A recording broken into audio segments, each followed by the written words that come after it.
হ্যাঁ, তাহলে আজ যেটা শুরু করবো সেটা হচ্ছে মিশ্রণের উপাদান ও পৃথকীকরণ।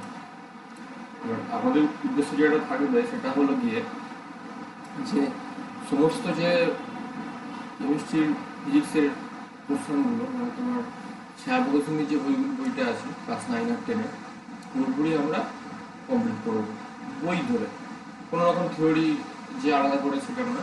কারণ আমাদের কী হয় যে একটা বইটাও ভালো করে পড়তে হয়, টেক্সট বইটা একটা টেক্সট বই যদি আমরা ভালো করে বারবার করে রিভাইজ করি, বারবার করে ভালো করে মুখস্থ করতে পারি, বুঝতে পারি, আমাদের পরীক্ষায় মেন নম্বর যে পাওয়ার জায়গাটা সেটা কিন্তু এটাই ঠিক করে দেবে। ঠিক আছে, একটা শুধু বই পড়লে তো হয় না, আরও অনেক আমার কোশ্চেন ব্যাংক থাকে, তাই না? কিন্তু মেন জিনিস হচ্ছে আমাদের কি এই বইটা পড়া, টেক্সট বইটা। ঠিক আছে, সেজন্য আমি চেষ্টা করছি যে এই পুরো বইটা ফুটিয়ে ফুটিয়ে কিনে কি আছে পুরো ভালো করে বুঝিয়ে দেওয়া। ঠিক আছে,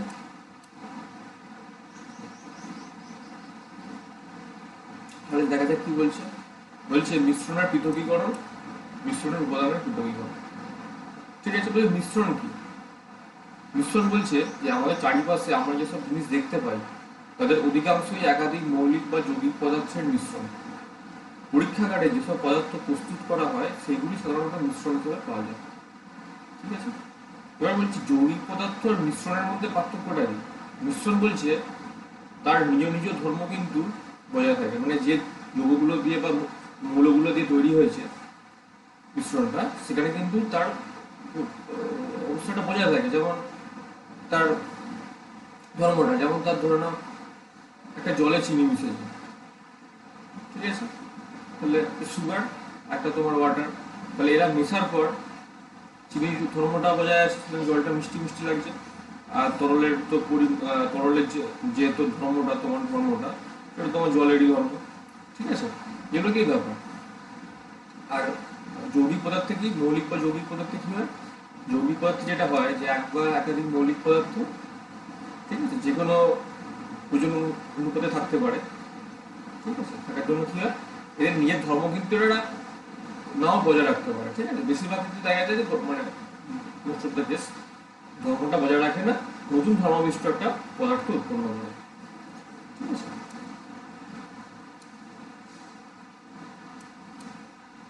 তাহলে যৌগিক পদার্থগুলো কোনগুলো? ধরে নাও এইচ আর ও দুখানা গ্যাস পদ মিশিয়ে তৈরি করেছে H2O, জল তৈরি করেছে, HCl আছে, NH3 আছে, সোডিয়াম আছে, সোডিয়াম ক্লোরাইড আছে। ঠিক আছে, এগুলো তোমার যৌগিক পদার্থ যারা তোমার NaCl, ঠিক আছে, মিশে কি তৈরি করেছে ওজন অনুপাতে একটা নির্দিষ্ট ওজন অনুপাতে নির্দিষ্টভাবে যুক্ত হয়ে তোমার NaCl তৈরি করেছে। ঠিক আছে, আর মিশ্রণটা কি, যেমন জল চিনি বললাম, এবার বিভিন্ন রকমভাবে দেখবো আমরা ভবিষ্যতে কি আসছে। তারপর দেখা যাক যে মিশ্রণ থেকে উপাদানগুলি পৃথক করার উদ্দেশ্য, এটা কি বলছে।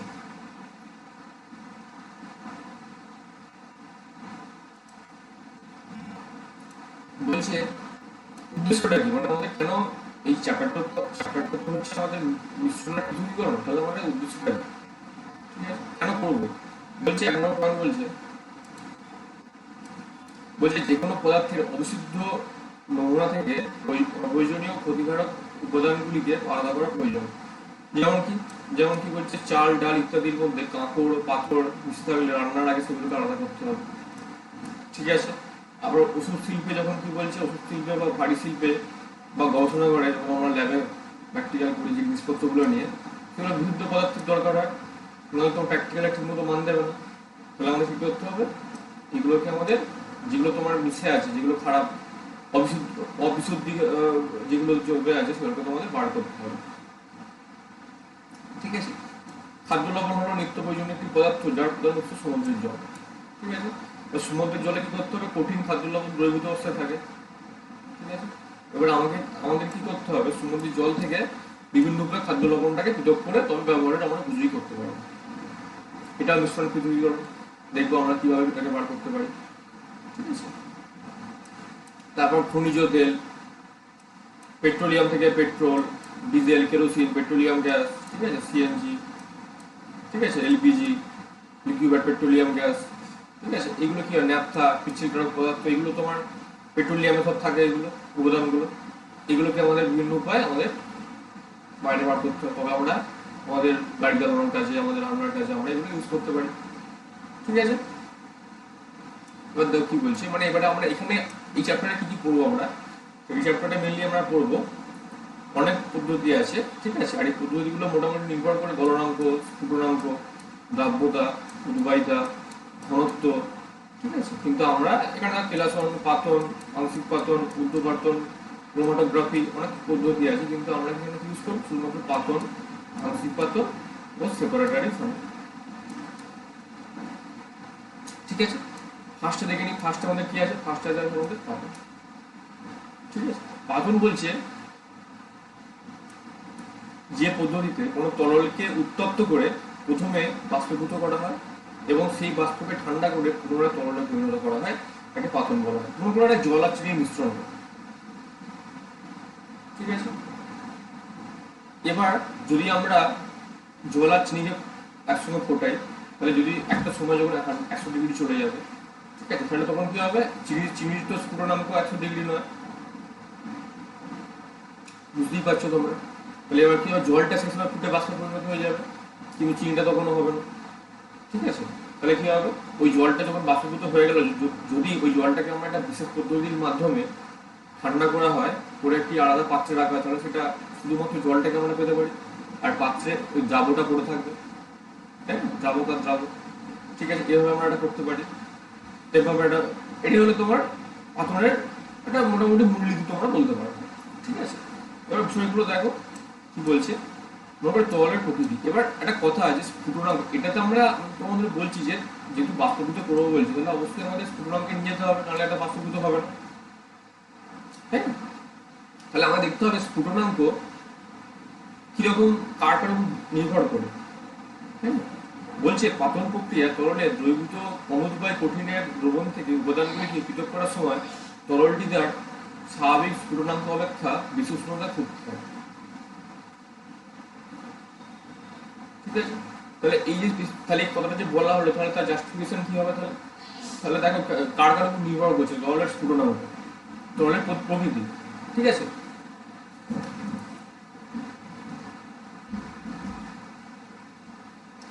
তরলের প্রকৃতি কি বলছে, বলছে বিভিন্ন তরলের স্ফুটনাঙ্ক বিভিন্ন, তোমরা জানো জলের একরকম হবে, তেলের একরকম হবে, তাই না। তাহলে যে তরল যত উদ্বায়ী হবে তার স্ফুটনাঙ্ক তত কম হবে। ঠিক আছে, এটা মানে তোমরা খুব উদ্বায়ী। ঠিক আছে, তুমি কর্পূরের কথা ভাবো, কর্পূরকে কি হয়, কর্পূরকে একটু তাপ দিলে কর্পূর তো উবে যায়, কর্পূর সাধারণভাবে বেশিক্ষণ রাখলে কর্পূর উবে যাবে, তাই না। তুমি খোলাভাবে রেখে দাও, তাহলে সে তো ওকে একটু তাপ দিলে সে উবে যাবে। তাহলে যেগুলো উদ্বায়ী তরল সেগুলোর ক্ষেত্রেও সেগুলো সত্যি কথা। মানে মনে করো কোনো একটা উদ্বায়ী তরল জলের থেকেও কোনো একটা জল মনে করো উদ্বায়ী, জল উদ্বায়ী হয় কিন্তু সেটা খুব কম মাত্রায়। মনে করো তার এমন একটা তরল তুমি নিয়েছো যার স্ফুটনাঙ্ক জলের থেকে অনেক অনেক কম, মানে তুমি অবশ্যই বলতে পারো সেটা জলের থেকে অনেক কম, বেশি উদ্বায়ী, খুব তাড়াতাড়ি উবে চলে যাবে। আর তাপ দিলে তো ওই উদ্বায়ীটা তো আরো বেশি করে এনহান্স হবে। ঠিক আছে, এগুলো কিন্তু ব্যাপার। আবার কি হয়, অপদ্রব্য বা দ্রবীভূত পদার্থের উপস্থিতি। ঠিক আছে, তরলে এটা বলছি, তরলে যদি কোনো পদার্থ দ্রবীভূত থাকে তাহলে কি হবে, তরলের স্ফুটনাঙ্ক বৃদ্ধি হবে। ঠিক আছে, এলো কি ব্যাপার। আবার চাপ, চাপ কি বলছে, তরলের উপর চাপ বৃদ্ধিতে তরলের স্ফুটনাঙ্ক বাড়ে ও চাপ আসে, স্ফুটনাঙ্ক হ্রাস পায়। এটা খুব ইম্পর্টেন্ট প্রশ্ন, কারণ এখানে তোমার প্রেসার কুকারের কার্যনির্বাহীটা লুকিয়ে আছে। কিভাবে লুকিয়ে আছে ভালো করে তোমরা বোঝার চেষ্টা করো। বলছে যে কোনো তরলের উপরিতল থেকে স্বাভাবিকভাবেই যে কোনো উষ্ণতায় বাষ্পায়ন হয়। অবশ্যই তোমায় তো বললাম জলে মনে করো তুমি রেখে দিয়েছো, ঠিক আছে, তুমি দেখবে জলের একটা গ্লাসে তুমি জল রেখে দাও, পুরোপুরি না, ভর্তি করে নয়, মোটামুটি তুমি হাফ জল রেখেছো, ফ্যানটা পরে দেখবে তোমার জলের গ্লাসের যে তুমি ভিতরের দিকটা জলের বিন্দু বিন্দু আকারে জমা হয়ে গেছে, এর মানে কি অবশ্যই বাষ্পায়ন হয়েছে। ঠিক আছে, অবশ্যই বাইরের বাষ্পটা এখানে একটা অনেকটা ভ্যারি করে, কিন্তু তুমি বুঝতে পারছো যে বাইরের যে উষ্ণতাটা আছে সেটা এতে অল্প হলেও এতে বাষ্পীভূত করছে। আর এটা তোমার এটা তোমার যে পরিবেশে যে তোমার বাষ্প আছে, জলীয় বাষ্প আছে, এটাও তোমার একটা তার খুব ভালো উদাহরণ এই জিনিসটা। ঠিক আছে, এবার কি হয়, বাষ্পটা কোথায় থাকবে? তরলের ঠিক উপরের তলটায় থাকবে, তাই না? একদম তো উপরে চলে যাবে না, এবার সে কোথায় থাকবে? সে থাকবে তোমার তরলের ঠিক উপরে বায়ুস্তরের তরলে বাষ্প অবস্থান করে। এবার ওই বাষ্প, ঠিক আছে, এই তরলের মনে করো এই যে বাষ্পগুলো যেগুলো আছে, ঠিক আছে, এই যে মনে করো বাষ্প হয়ে গেছে আর কি, আমি বলছি আর কি, তাহলে এবার এই তরলকে চাপটা দেবে, ঠিক আছে, সেই চাপটাকে কি বলা হবে? তোমার বাষ্পচাপ। ঠিক আছে, বলছে বাষ্পচাপ যখন তরলের উপস্থিত বায়ুমণ্ডলীয় চাপের সমান হয় তখন তরলটি ফুটতে শুরু করে। বোঝা গেল বিষয়টা? মানে যখন 76 এর সঙ্গে মোটামুটি আমাদের সমান হয়ে যাবে, 76 মিলিমিটার, তাই তো, মিলিমিটারের সঙ্গে যখন সমান হয়ে যাবে তখনই কি হবে? তখনই হয়ে যাবে আমাদের তরলটি ফুটতে শুরু করবে। ঠিক আছে, এবার এই অবস্থায় তরলের কোনো উষ্ণতার পরিবর্তন হবে না, আমরা ভালো করেই জানি। কারণ যখনই কি হয়, যে যখনই কোনো মনে করো একটা তরল ফুটতে শুরু করে সে যখন পুরোপুরি বাষ্প যতক্ষণ না পরিণত হয়, আমি বলতে চাইছি যে 100 ডিগ্রি জল থেকে যখন যতক্ষণ না 100 ডিগ্রির বাষ্পে পরিণত হয়ে যাবে সম্পূর্ণ, ততক্ষণ কি হবে? ততক্ষণ উষ্ণতার কোনো পরিবর্তন হবে না, উষ্ণতা অপরিবর্তিত থাকবে। ঠিক আছে, তাহলে উষ্ণতা অপরিবর্তিত থাকলে তখন তাকে কি বলা হবে? তখন শুধুমাত্র কি হবে? অবস্থার পরিবর্তন হবে, তাই না? ক্লিনটা, ঠিক আছে। এবার তাও কি বলছে? আবার কোন রকমের তরলের উপস্থিত বায়ুমণ্ডলের চাপ বাড়লে অপেক্ষাকৃত বেশি উষ্ণতায় ওই তরলের বাষ্পের চাপ বায়ুমণ্ডলীয় চাপের সমান হয়। ঠিক আছে, তাতে তরলটি বেশি উষ্ণতায় ফোটে। বোঝা গেল বিষয়টা? মানে যেমন এখানে বলেছে, যদি মনে করো 27 ডিগ্রি 27 mm এইচজি চাপ বৃদ্ধি পেয়েছে, ঠিক আছে, তাহলে এটা যদি ঘটনাটা ঘটে, তাহলে তরলের স্ফুটনাঙ্ক 1 ডিগ্রি, মানে 100 ডিগ্রি থেকে 101 ডিগ্রি হয়ে যাবে। তাহলে ব্যাপারটা তোমার বোঝার চেষ্টা করো, 101 হয়ে যাবে যদি 27 মিলিমিটার এইচজি চাপ বৃদ্ধি পায়। আবার এই উল্টোটা সত্যি কথা, ঠিক আছে, তখন তরলটি কি হবে? ও স্ফুটনাঙ্কের চেয়ে কম সঙ্গে ফুটতে থাকবে। যদি মনে করো এটা কমে গেছে, হতেই পারে। তাহলে প্রেসার কুকারে তাহলে কি হয়? বলছি চাপ বৃদ্ধিতে তরলের স্ফুটনাঙ্ক বৃদ্ধি পায়। এই তথ্যকে কাজে লাগিয়ে প্রেসার কুকার তৈরি করা হয়েছে। আবদ্ধ প্রেসার কুকারে জল ও অন্যান্য খাদ্যবস্তুকে ফোটালে উৎপন্ন জলীয় বাষ্প জমা হতে থাকে। অবশ্যই বুঝতে পারছো তোমরা, প্রোডাক্ট জলীয় বাষ্প তৈরি হবে। তাই কি হবে? ফলে পাত্রের অভ্যন্তরে জলীয় বাষ্পের চাপ ক্রমশ বৃদ্ধি পেয়ে বায়ুমণ্ডলীয় চাপ অপেক্ষা বেশি হয়।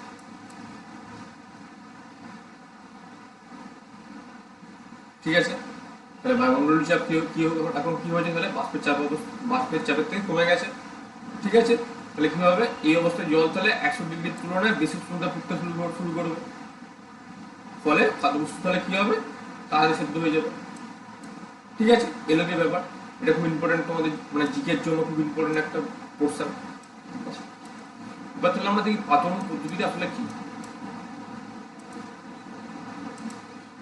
ঠিক আছে, বলছে কোন এই যে তোমার যন্ত্রটা, তাহলে এখানে কি হবে বলতো? এখানে যে তোমার জিনিসটা হবে, এখানে মনে করো তোমার তরল নমুনাটা রেখেছো, ঠিক আছে, তাই কি করছো আমরা দিচ্ছি আমরা বুনসেন বার্নারের সাহায্যে আমরা তাপ প্রয়োগ করছি। ঠিক আছে, তাহলে এটা কি হবে? আস্তে আস্তে গরম হতে শুরু করবে, তবে একটা সময় ফুটতে শুরু করে দেবে। যখন তোমার এর বাষ্পের চাপটা যখন তোমার বায়ুমণ্ডলের চাপের সমান হয়ে যাবে, তখন এটা ফুটতে শুরু করে দেবে, এটা তাই কি না? তাহলে এবারে কি হবে? সময় তখন কি হবে? এবার শুরু হবে বাষ্পীভূত করা, তাই না? বাষ্পীভূত করলে কি হবে? বাষ্পীভূত করার সময় মানে বাষ্পীভূত হচ্ছে সেই সময়টা যখন পুরো মনে করো এটা চিনি আর জল আছে, ঠিক আছে, বা তোমরা ধরো না তুঁতে, তোমরা যে নীল বাড়িতে ইউজ করো তোমরা কাপড় কাচার জন্য, তুঁতে আর জল এখানে আছে। তাহলে এখানে কি হবে? এখানে যেটা হবে সেটা হচ্ছে তোমার এই তোমার যেটা হবে, তোমার জলটা তোমার বাষ্পীভূত হয়ে যাবে। ঠিক আছে, আর জলটা বাষ্পীভূত হওয়া মানে কি সেই সময় কোনো রকম উষ্ণতার কোনো পরিবর্তন হবে না, শুধুমাত্র অবস্থায় পরিবর্তন হবে। এই বাষ্পীভূত হয়ে গেল। ঠিক আছে, আমরা এই থার্মোমিটারটা দিয়ে আমরা বুঝতে পারবো কোন কোন কোন সময়টাতে বা কোন উষ্ণতার মাপকাঠিতে এই ঘটনাটা ঘটছে। জল তো শুধুমাত্র না, অনেক কিছু মানে দ্রবণ হতে পারে আর কি, জল ছাড়া তরল, যে কোনো তরল। ঠিক আছে, তখন কি করবো, সেই বাষ্পটাকে আমরা এই শীতকে নিয়ে আসবো, শীতক, এই নল দিয়ে শীতকে নিয়ে আসবো। শীতকে কি করা হবে, শীতকে করা হবে আমাদের যেটা ঠান্ডা জল পাস করিয়ে আমরা এটাকে ঘনীভূত করবো। কারণ ঠান্ডা কিছু হলে পরে ঠান্ডা জিনিস দিলেই এই ঘনীভূত হয়ে যাবে, এটা তো বাষ্পটা, বাষ্পটা এখান থেকে উঠলো, ঠিক আছে, সেখান দিয়ে যাচ্ছে, গিয়ে এখানে এলো, যদি এবার ঠিক করলো তার উষ্ণতা কমে গেল, যদি শীতকে প্রবেশ করেছে, তাহলে কি হবে, এটা জলে পরিণত হয়ে যাবে। জলে পরিণত হয়ে যাবে ভুল বলছি আমি, তরলে পরিণত হয়ে যাবে। মানে এই তরলটা ছিল আর কি, মানে আরো ভালো করে বলতে গেলে যে সব থেকে ভালো করে বলা উচিত দ্রাবকটা। আর কঠিন যে দ্রাবটা সেটা এখানেই পড়ে থাকবে। তো আস্তে আস্তে আমরা গ্রাহক পাত্রতে যে গ্রাহক পাত্র আছে সেখানে আমরা এটাকে কালেক্ট করে নেবো। তাহলে আমরা এখানটা কি পেয়ে যাবো, বিশুদ্ধ একটা তোমার দ্রাবকটাকে পেয়ে যাবো। তাহলে কি বলছে তাহলে দেখে না, বলছে পাতন প্রক্রিয়া জল সূর্য দেখানো হয়েছে চিত্র নম্বর 4.29। তাপ প্রয়োগ করতে থাকলে পাতন ফাঁসে রাখা পরীক্ষাধীন মিশ্রণে উপস্থিত তরল বাষ্পে পরিণত শীতকে প্রবেশ করে ঠান্ডার সংস্পর্শে ঘনীভূত হয়ে একটি তরলে পরিণত হয় এবং গ্রাহক পাত্রে সঞ্চিত হয়।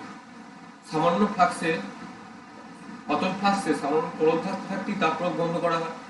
ঠিক আছে, পাতন পদ্ধতিতে গ্রাহক পাত্রে জমা বিশুদ্ধ তরলকে বলা হয়, এটা খুব ভালো ইম্পর্টেন্ট। তাহলে কি বলা হবে, পাতন পদ্ধতিতে গ্রাহক পাত্রে বিশুদ্ধ তরলকে, মানে যে জমা হলো এটাকে বলা হবে পাতিত দ্রব্য।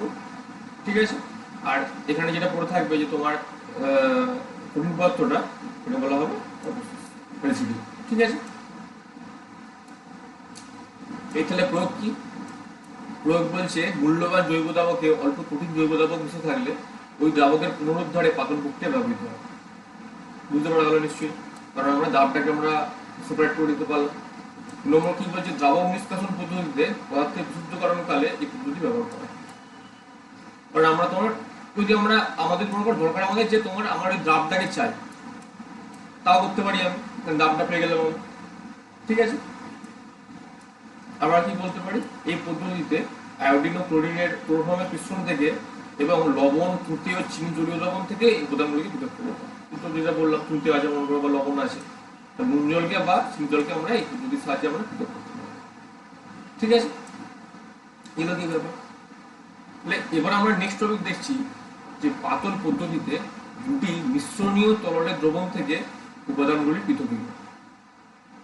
মানে এতক্ষণ আমরা কি বললাম, যে মনে করো জলে চিনি আছে, মানে একটা কঠিন একটা তরল, তাই তো। এবার মনে করো দুখানা তরল হয়ে গেছে, ঠিক আছে, তাহলে কি হবে, তাহলে আমরা কি করে পৃথক করবো। ঠিক আছে, এটার জন্য আমরা মেনলি ইউজ করবো আংশিক পাতন। কিন্তু তা আমরা দেখবো যে পাতন কি প্রয়োগ করা যাবে না করলে কি সমস্যা আসতে পারে। ঠিক আছে, দেখো কি বলতে চাইছে এখানে, এটা হয়তো সম্ভব কিন্তু এটা অনেক সীমাবদ্ধতা আছে, ওটাই মেন এখানে। দেখো কি বলছে, কি হতে হবে যদি মানে আমরা পাতন পদ্ধতি যদি ব্যবহার করি, তাহলে কি করতে হবে, মানে সেটা কোন তরলগুলোর ক্ষেত্রে করতে পারবো, যে তরল দুটির পূর্ণাঙ্কের পার্থক্য অনেক বেশি হবে।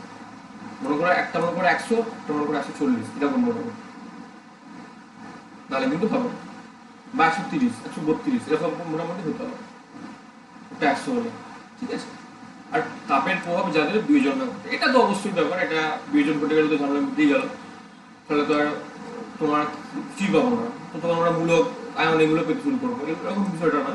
ঠিক আছে, নীতি কি বলছে, নীতি বলছে নির্দিষ্ট চাপে ভিন্ন স্ফুটনাঙ্কে দুটি তরলের মিশ্রণের স্ফুটন শুরু হলে যে বাষ্প উৎপন্ন হয় তাতে সবটাই অধিক উদ্বায়ু উপাদান থাকে। বুঝতেই পারছো, মনে করো তুমি একই পরিমাণ তাপ দিয়েছো, মনে করো একজনের তোমার 100 ডিগ্রি আর একজনের মনে করো 140 ডিগ্রি। ঠিক আছে, এবার কি হবে, যদি এরকম হয় যে 130 ডিগ্রি, মনে করো তোমার একটা জিনিসের 100 ডিগ্রি আমরা তাপ প্রয়োগ করে দিয়েছি, বা 90 ডিগ্রি তাপ প্রয়োগ করেছি, বা 110 ডিগ্রি তাপ প্রয়োগ করেছি, তাহলে কি হবে জিনিসটা, তাহলে এই জিনিসটা হবে 100 ডিগ্রি যার সে তাড়াতাড়ি শুরু করে দেবে, তাই না। তাহলে সেই বাষ্পটাকে অবশ্যই কি হবে যে যে অধিক উদ্বায়ী তরলের যে বাষ্পটা থাকবে সেখানে পরিমাণটা বেশি থাকবে, আর যে কম উদ্বায়ী যে পূর্ণাঙ্কটা বেশি তার তার বাষ্পটা কম থাকবে। ঠিক আছে, অধিক উদ্বায়ের বেশি থাকবে আর কম উদ্বায়ের কম থাকবে। ঠিক আছে, এটা নিয়ম। তাহলে কি হবে, উষ্ণতায় কম উদ্বায়ী তরলটি উষ্ণতা স্থির রেখে ফুটতে থাকে এবং সম্পূর্ণ বাষ্পীভূত হয়। ওই বাষ্পের ঘনীভবনে প্রাপ্ত তরলকে পৃথক পাত্রে রাখা। মানে আমরা কি করবো, প্রথমে যে উষ্ণতা প্রয়োগ করলাম, ঠিক আছে, উষ্ণতা প্রয়োগ করে দিলাম, এখানে দুটো তরল মিশ্রিত অবস্থায় আছে। ঠিক আছে, তাহলে যার যে অধিক উদ্বায়ী সে আগে বাষ্পীভূত হতে শুরু করে দিল। ঠিক আছে, ওকে, সে আগে বাষ্পীভূত হতে শুরু করে দিল, করে দিয়ে সে কি করবে, এবার এখানে কি আছে, এখানে তোমরা এবার যেটা হয়ে গেল যে এখানে বাষ্পটা কিন্তু কম উদ্বায়ী কিন্তু মিশে আছে, কিন্তু আমরা ধরে নিচ্ছি বেশি উদ্বায়ীটা আমরা আগে পেয়ে যাবো। ঠিক আছে, করে দিয়ে আমরা গ্রাহক পথে জমা করে দেবো। ঠিক আছে, আমরা আবার উষ্ণতা বৃদ্ধি করবো। উষ্ণতা বৃদ্ধি করার পর কি হবে, যে যখন কম উদ্বায়ী তরল যেটা বা তোমার কম মানে বেশি স্ফুটনাঙ্কে যেটা তরল, হয়তো আমার এখানে বলা ভুল হয়ে গেছে, মানে বেশি উদ্বায়ী মানে কম স্ফুটনাঙ্ক, আর কম উদ্বায়ী মানে বেশি স্ফুটনাঙ্ক। ঠিক আছে, তাহলে কি হবে, এখানে তোমার তরলটা এখানে বেরোতে শুরু করবে বেশি উষ্ণতা দেওয়ার জন্য। তখন আমরা আবার অন্য একটা গ্রাহক পাত্রে এটাকে জমা করে দেবো। ঠিক আছে, এগুলোই ব্যাপার, মানে ইজি ব্যাপার। কিন্তু এখানে কি হয়, তোমরা বুঝতেই পারছো, দেখো এগুলো প্রয়োগ করে অ্যাসিটোন, জল, এগুলোকে আমরা আলাদা করতে পারি, হেক্সেন, টলুইন আলাদা করতে পারি, বেঞ্জিন, নাইট্রোবেঞ্জিন এগুলো আলাদা করতে পারি। ওকে, এরকম অনেক কিছু করতে পারি। সীমাবদ্ধতার যে মেইন কথাটা হচ্ছে, এই পদ্ধতিতে পৃথকীকৃত তরল দুটি ক্ষুদ্র নয়, কারণ বেশি উদ্বায়ী তরলের বাষ্পায়নের সময় উৎপন্ন বাষ্পে যথেষ্ট পরিমাণ কম উদ্বায়ী তরলের বাষ্প থেকে যায়। কারণ তোমরা বুঝতেই পারছো, যখনই তোমরা একটা গরমটা উষ্ণতা বৃদ্ধি করে গরম করছো, তাপ দিচ্ছ, তাহলে তুফানটা তো একসঙ্গেই ফুটবে প্রায়, তাই না? না ফুটলেও মানে এমন তো না তোমরা বলতে পারো না তোমরা শুধুমাত্র জল আর তোমরা বেঞ্জিন মিশিয়েছো, শুধুমাত্র তোমার জলই উঠলো বাকিটা উঠলো না, এটা সম্ভব না জিনিসটা, তাই না? একটু হলে তো উঠবেই। তাহলে এই গ্রাহক পাত্রে সরাসরি মিক্সিংই পাচ্ছি আমরা, অ্যাকুরেট শুধুমাত্র জল, ঠিক আছে, বা অ্যাসিডন ওইগুলোকে আমরা পারবো না। সেই জন্যই তাহলে আমাদের এই কার্যকর পৃথকীকরণের জন্য আংশিক পাতন পদ্ধতি ব্যবহার করতে হবে। এগুলো আমাদের আংশিক পাতন পদ্ধতি। আংশিক পাতন পদ্ধতি তাহলে কি বিষয়টা কি করবে, এখানে যে এক্সট্রা জিনিসটা থাকবে সেটা হচ্ছে এই তোমার এই জিনিসটা, এটা একটা কাঁচের নল, খেয়াল করো, এই কাঁচের নলে থাকে, কাঁচের নলটা থাকে, এটা বলে আংশিক পাতন স্তম্ভ। ঠিক আছে, এই কাঁচের নলে কি থাকে, ছোট কাঁচের বল ভরা থাকে। তাহলে এবার তুমি ব্যাপারটা তুমি বোঝার চেষ্টা করো, যে এখানে মনে করো দুখানা তরল আছে এই জায়গাটাতে, ঠিক আছে, বা তোমরা বাষ্প দিয়েছি, তোমরা তাপ দিয়েছি, তাহলে এর বাষ্প উঠছে, তাহলে এখানে গিয়ে কি ঘটনা ঘটবে, কি হবে, আংশিক পতন স্তম্ভ হলো একটি লম্বা কাঁচের নল, এটা তো বললাম। তাহলে কি হবে, এই স্তম্ভের মধ্যে দিয়ে দুই ধরনের তরলের বাষ্প অতিক্রম করার সময় কাঁচের বলের সংস্পর্শে আসে ও তাদের শীতল হয়ে যায়। ঠিক আছে, এবার মনে করো আমরা 100 ডিগ্রি মোটামুটি রিচ করিয়েছি। ঠিক আছে, এবার যার 110 হবে সে তো খুব তাড়াতাড়ি চলে আসবে এখানে। তোর কাগজটা পেয়েছিস তো? হ্যাঁ, এবার কি হবে, এবার হ্যাঁ এটা বলছিলাম যে হ্যাঁ তাহলে এটার কথাটা হলো, তাহলে তরল দুটির বাষ্প স্তম্ভ বরাবর ওপরে উঠতে থাকলে কম উদ্বায়ী তরলের বাষ্প বেশি উদ্বায়ী তরলের বাষ্পের থেকে তাদের ঘনীভূত হতে থাকবে। ঠিক আছে, এই কথাটা কি বোঝা যাচ্ছে? এই কথাটা মানে তোমার বলতে চাইছে, কথাটা একটু বোঝার চেষ্টা করো, যে তরল দুটি যখন বাষ্প বরাবর উঠতে থাকছে না, তাহলে এবার কি হবে, কম উদ্বায়ী তরলের বাষ্প বেশি উদ্বায়ী তরলের বাষ্পের থেকে তাড়াতাড়ি ঘনীভূত হতে থাকবে। ঠিক আছে, তাহলে কি হবে, সুতরাং বাষ্প যত বেশি উপরে উঠবে সেই বাষ্পের মধ্যে অধিক উদ্বায়ী উপাদানের স্বাভাবিক পরিমাণ তত বেশি থাকে।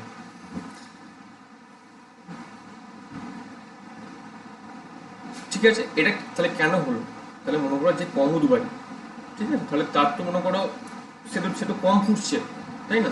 তাহলে তার তাহলে উষ্ণতা কমানোটা মানে সেটা শীতলটা মানে সে একটু শীতলীকরণ মানে তাহলে উষ্ণতা কম হবে, ঠিক আছে? উষ্ণতা কম হলে সে তাড়াতাড়ি তাহলে ঘনীভূত হয়ে যাবে, যে কমটা আছে, ঠিক আছে? আর যে বেশি আছে তাহলে সে বেশি তাড়াতাড়ি হতে পারবে না, তাই না? মনে করো এখানে মনে করো তার 70 হয়ে গেছে, 70 আছে মনে করো, একটা মনে করো আছে 120, ঠিক আছে? আমরা মনে করো 100 নিয়ে চলে গেছি, তাহলে এটা পুরোপুরি বাষ্প হয়ে গেছে জিনিসটা, ঠিক আছে? এটা ধরে নাও আমি আরো প্লে করবো, এটা কি হবে, মনে করি আমি 110 ডিগ্রি নিয়ে গেছি তাপটা, তাহলে এ কি করবে, তাহলে তো এটা এখনো স্ফুটনাঙ্কতে পৌঁছয়নি এখনো, তাহলে একটু শীতল হওয়াটা তো শীতল হওয়াটা তো তুলনামূলকভাবে ইজি এর থেকে, কারণ একে আগে স্ফুটনাঙ্ক থেকে আবার অবস্থা পরিবর্তন করতে হবে, তারপর তো শীতলীকরণ করতে পারবে। এই জন্য কম উদ্বয় তরলের বাষ্প বেশি উদ্বয় তরলের বাষ্পের থেকে তাড়াতাড়ি ঘনীভূত হতে থাকবে, ঠিক আছে? নিশ্চয়ই ব্যাপারটা বুঝতে পারা গেল। দেখো 4 নম্বর পয়েন্ট কি বলছে, দেখো বাষ্পের যে অংশ ঘনীভূত হয়ে তরল হিসাবে নিচে নামতে থাকে তাতে কম উদ্বয় উপাদানের আপেক্ষিক পরিমাণ বেশি থাকে,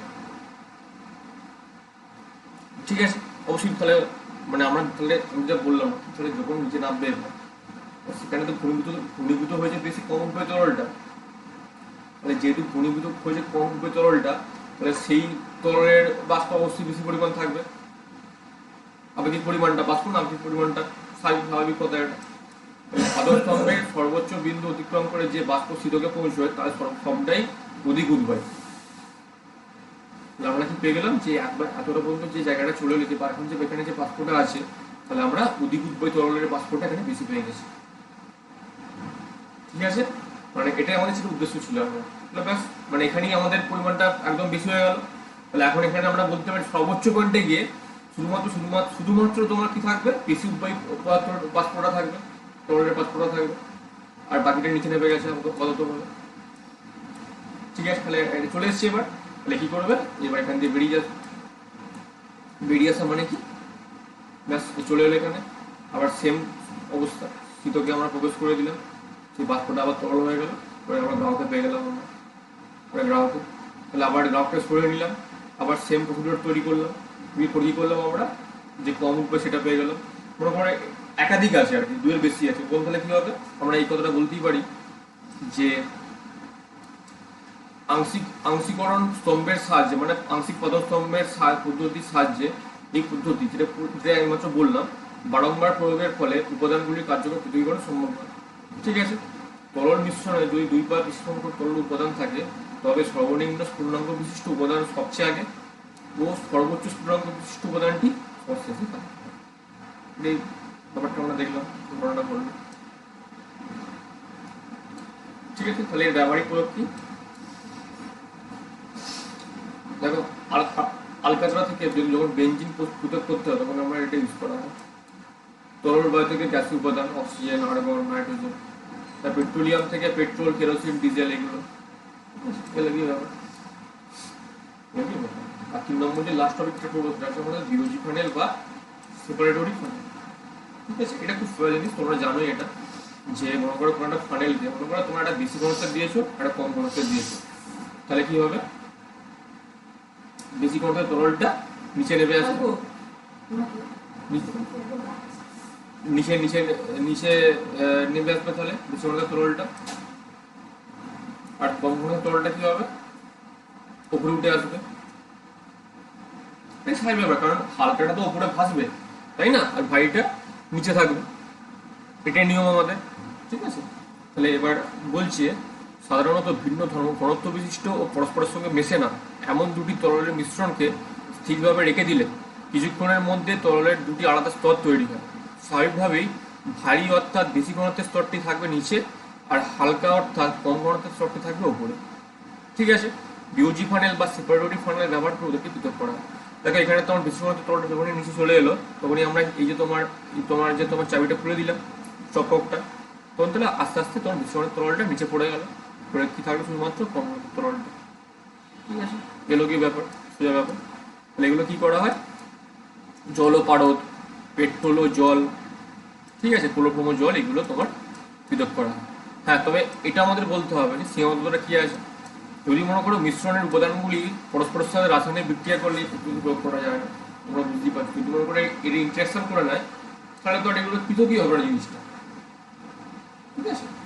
মানে একদম মিশে না সেরকম তোমাদের জিনিস ইউজ করতে হবে, ঠিক আছে। আবার কি বলছে, মিশ্রণের উপাদান তরলগুলি পরস্পরের সংস্পর্শে গোলরীয় অবস্থা সৃষ্টি করলে এই পদ্ধতি প্রয়োগ করা যায়, ঠিক আছে। মানে তরলে তরল যেটা, ঠিক আছে, সীমাংশন এগুলো তো তোমার কিন্তু হবে, ঠিক আছে। ওদেরকে এটা বলেছে কেরোসিনের জলকে কি বলেছে, কেরোসিনের জলকে আমরা একসঙ্গে দিয়ে দিয়েছি বিউজি ফানেলে, তাহলে কি করতে হবে, কোনো রকম নাড়াচাড়া করলে হবে না, ঠিক আছে। যদি আমরা খানিকক্ষণ রেখে দিই দেখবে যে আস্তে আস্তে নিচে জলটা চলে এসছে, উপরে চলে এসছে তোমার কেরোসিন, ঠিক আছে। তারপর জল সেল দিন তাহলে কি করবো, স্টপ পক্ষে চালিয়ে দেবো আমরা। এবার এই স্টপ পক্ষে চালিয়ে দিলে তাহলে কি হবে, জলটা আস্তে আস্তে পড়ে যাবে, ঠিক আছে। ব্যাস, কেরোসিনের জলকে আমরা পৃথক করে নিতে পারবো ইজিলি ভাবে, ঠিক আছে। এবার দেখো কি বলছে, পেট্রোলিয়াম পরিশোধন।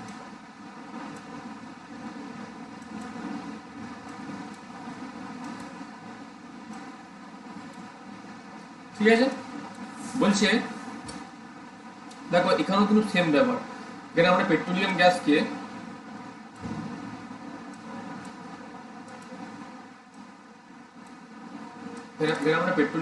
না যদি আমরা আংশিক পাদস্তম্ভে দিই তাহলে এই সব জিনিসগুলো পাই।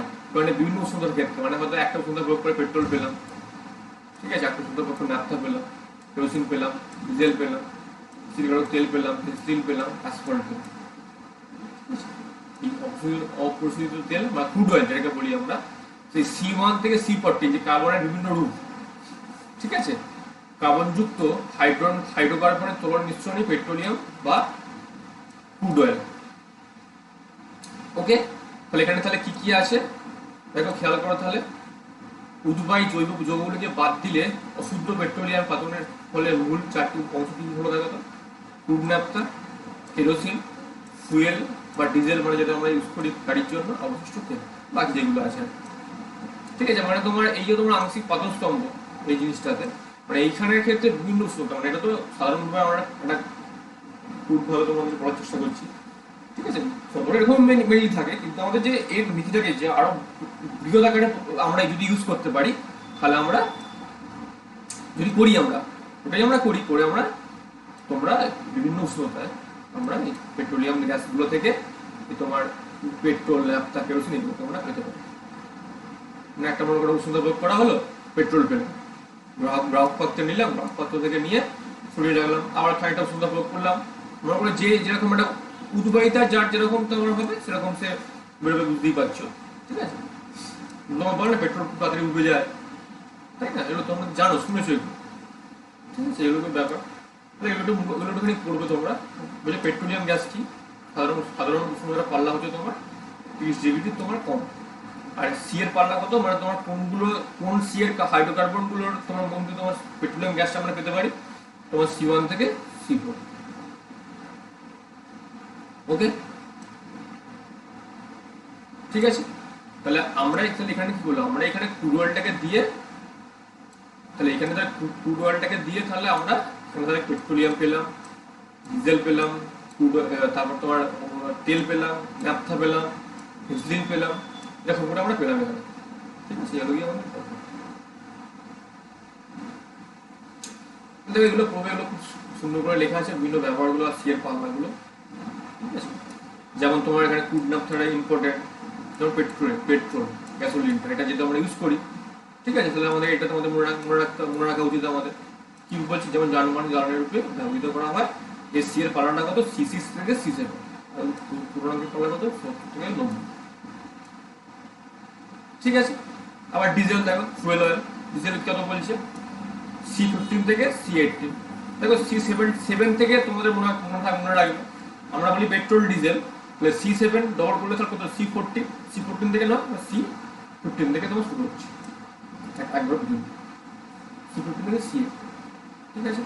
তাহলে লুব্রিকেটিং অয়েল, ভেসলিন, প্যারাফিন, ঠিক আছে, এগুলো তোমার বিভিন্নভাবে ইউজ হয়, ঠিক আছে, অ্যাসফল্ট, এগুলো কেউ থাকে তো তোমরা ওটা পড়বে। তাহলে এই ছিল আমাদের চ্যাপ্টারটা। দেখো এখানে যে এমসিকিউ আছে, যেমন বলছি ইথা জল ও ঘনত্বের ক্রম, ঘনত্বের ক্রম এখানে লেখা আছে। দেখো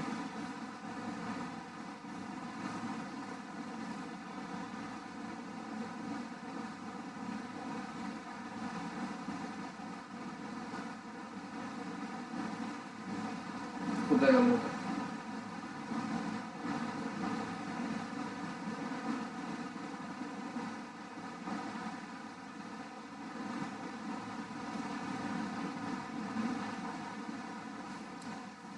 বিভিন্ন জায়গায় লেখা আছে, এটা তোমরা পাবে, তোমরা পড়াশোনা করবে।